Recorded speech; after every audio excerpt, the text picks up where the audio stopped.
Selamat datang kembali di pembahasan kita. Pernah nggak sih Anda kepikiran, kita manusia ini kan katanya bijaksana, punya banyak pengetahuan, tapi kok ya bisa juga merusak diri sendiri gitu? Pertanyaan bagus banget.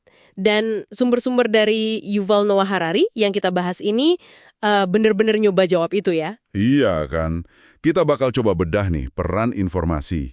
Dari cerita-cerita kuno sampai ya AI yang lagi heboh sekarang. Betul, gimana informasi itu ngebentuk masyarakat kita, realitas kita.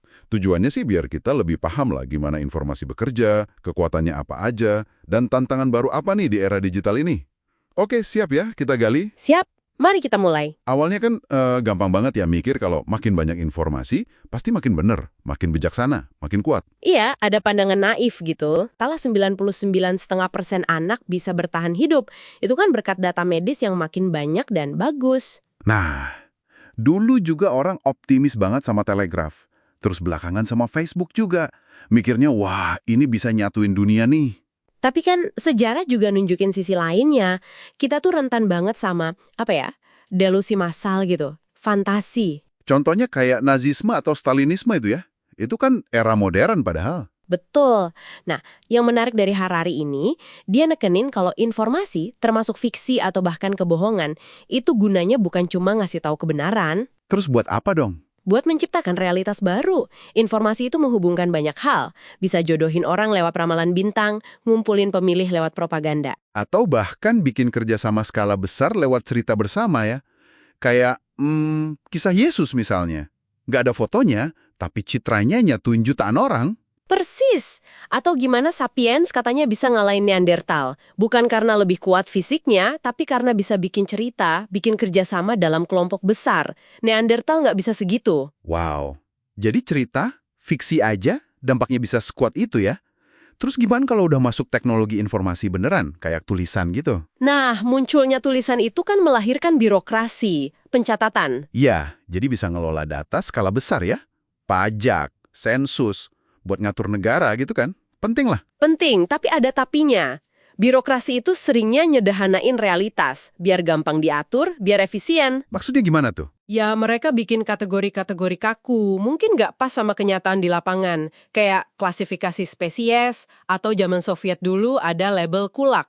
Itu kan buatan manusia, tapi bisa nentuin nasib orang. Waduh, jadi bisa bikin jarak ya antara yang megang data sama orang yang dijadiin data. Bisa jadi, penguasa lihat angka dan kategori, rakyat ngalamin realitas yang lebih rumit. Pola penyederhanaan demi pengelolaan ini perlu kita ingat nih pas lihat teknologi sekarang. Ini jadi nyambung ke pentingnya mekanisme koreksi diri ya, kayak di sains gitu. Tepat, sains bisa maju pesat karena ada proses itu. Pengujian, kritik, revisi, bahkan ngakuin kesalahan masa lalu. Dulu kan psikiatri nganggap homoseksualitas itu penyakit, sekarang udah enggak. Itu contoh koreksi diri. Oke. Semalefica Harum gitu ya, yang soal Palu penyihir. Nah, itu jadi bestseller, tapi malah memicu perburuan penyihir yang tragis banget. Sementara karya Kopernikus yang revolusioner, yang bilang bumi muterin matahari, malah lambat banget diterimanya. Jadi bahaya ya kalau informasi nggak ada mekanisme verifikasi yang kuat. Banget. Dan ini bawa kita ke tantangan sekarang. Revolusi AI. Nah, ini dia nih. Sumber kita bilang ini bukan sekedar alat baru biasa loh ya. Betul. Ini teknologi pertama yang bisa membuat keputusan dan menciptakan ide sendiri. Kayak ada pemain baru non-manusia di jaringan informasi kita. Itu benar-benar pergeseran besar sih. Gimana tuh dampaknya? Potensinya luar biasa, tapi risikonya juga gede banget. AI kan belajar dari data yang kita kasih. Kalau datanya bias, ya AI-nya jadi bias juga. Contohnya? Kayak algoritma pengenalan wajah yang suka salah ngenalin wajah orang non-kulit putih.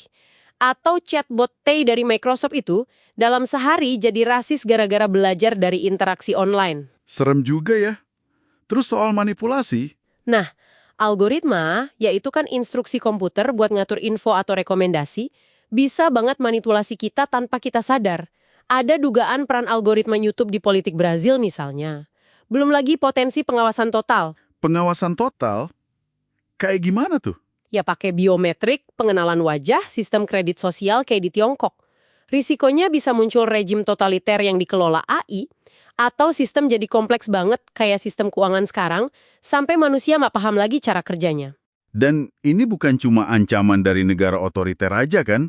Di negara demokrasi juga bahaya ya. Iya dong, kemampuan AI bikin konten yang super persuasif, teks, gambar, video deepfake yang mirip banget asli, terus bisa bangun keintiman palsu secara massal, itu bisa ngerusak banget ruang diskusi publik kita, bisa manipulasi opini. Wah, jadi tantangannya berat banget ya.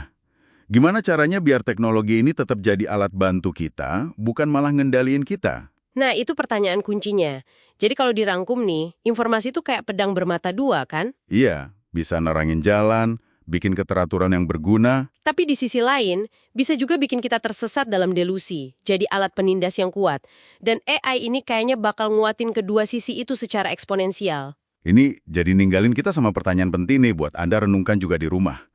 Di tengah gempuran informasi, sama kemajuan AI yang kayaknya nggak bisa dibendung ini, Gimana caranya kita sebagai individu, sebagai masyarakat, bisa mastiin teknologi ini tetap jadi alat yang memberdayakan kita, bukan malah sebaliknya ngontrol kita. dan gimana kita bisa jaga kemampuan berpikir kritis kita, jaga esensi kemanusiaan kita gitu ya. Betul.